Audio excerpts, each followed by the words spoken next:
Promo റിവ്യൂയിലേക്ക് സ്വാഗതം. ഈ review ഇഷ്ടപ്പെടുവാണെങ്കിൽ ഒന്ന് ലൈക്ക് ചെയ്തും സബ്സ്ക്രൈബ് ചെയ്തും സപ്പോർട്ട് ചെയ്യണേ.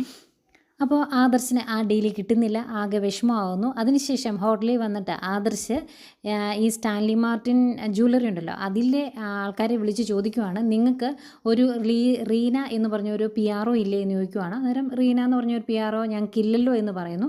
അന്നേരമാണ് ആദർശിന് ശരിക്കും ചതി പറ്റി എന്ന് മനസ്സിലാവുന്നത്. ഈ സമയം ഡേവിഡ് കാര്യങ്ങളെല്ലാം അബിയെ വിളിച്ച് പറയുന്നുണ്ട്. അബിക്ക് ഭയങ്കര സന്തോഷമാകുന്നുണ്ട്. അബിയോട് പറയുന്നുണ്ട്, വേറെ ജോലിയൊന്നും നോക്കണ്ട, മൂർത്തി ജ്വല്ലറി തകരുമ്പം ആ കൂടെ തന്നെ നിൽക്കണം, എന്നിട്ട് അവരുടെ രഹസ്യങ്ങളൊക്കെ ഞങ്ങൾക്ക് ചോർത്തി തരണം, അത്രയും ചെയ്താൽ മതി എന്ന് പറയുന്നു.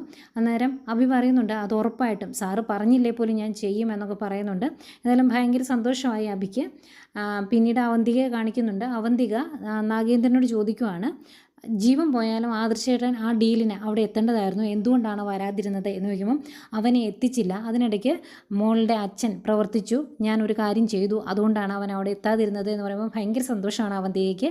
അങ്ങനെ ഇന്ന് ജലജയും അഭിയും അവന്തികയും എല്ലാവരും ആഘോഷിക്കും.